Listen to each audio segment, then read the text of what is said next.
Hello, my name is Jayna Sephur from JCETV's B.E.S.T program. February is Black History Month, so let's dive into Black American television history. Nathaniel Adams Cole, also known as Nat King Cole, created the Nat King Cole Show, the first network TV program hosted by an African American. Before his big debut as a TV show host, Nathaniel Cole began performing in jazz and pop groups where he sang and played piano. As a 15-year-old, Nathaniel Cole actually dropped out of high school so he can commit to a music career. Later on, he formed the King Cole Trio, featuring guitarist Oscar Moore and double bassist Wesley Prince.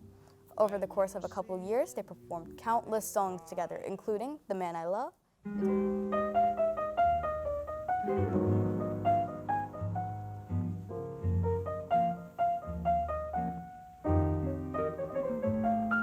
It's Only a Paper Moon, It is only a paper moon hanging over a cardboard seal. How about it wouldn't be make believe it for you, believe in me. Body and Soul,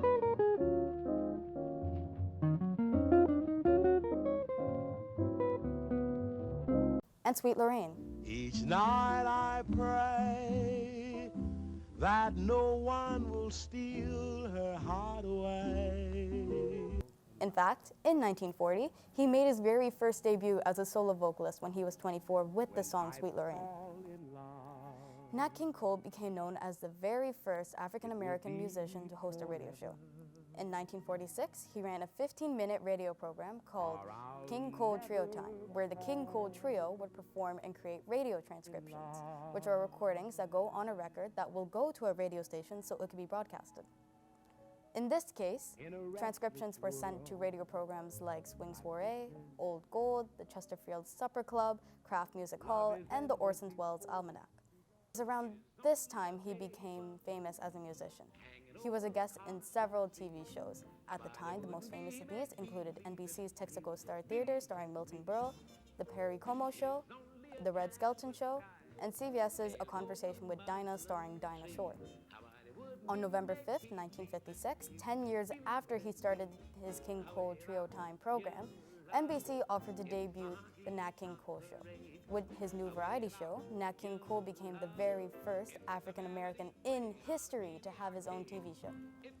The show mainly showcased other famous musicians, artists, composers, and singers, and his most frequent interviews were with Cab Calloway, Betty Hutton, Ella Fitzgerald, Hugh O'Brien, and Johnny Mercer. Granted, the show was short-lived. At its start, it aired for 15 minutes a day, and in the following year, they bumped up the airtime to 30 minutes a day.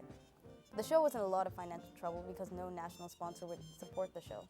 Even though NBC and people like Harry Belafonte, Ella Fitzgerald, and Peggy Lee supported the show, it just couldn't survive and aired its last episode a year and a month after it was born on December 17, 1957.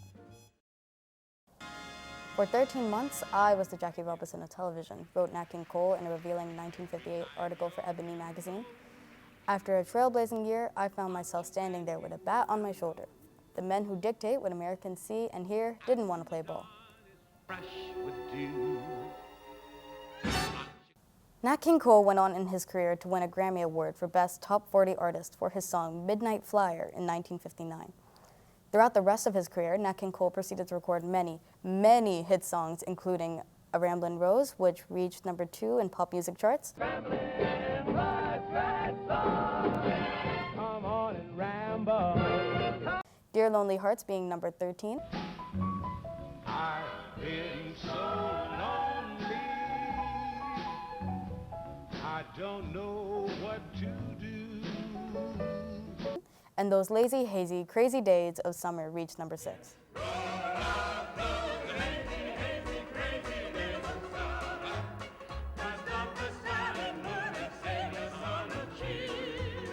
In fact, you know that LOVE song, the one popular on TikTok? That's Nat King Cole singing right there. And that was the very last song he ever released. Once again, I'm Jayna Sephur from JCETV's B.E.S.T program in celebration of Black History Month.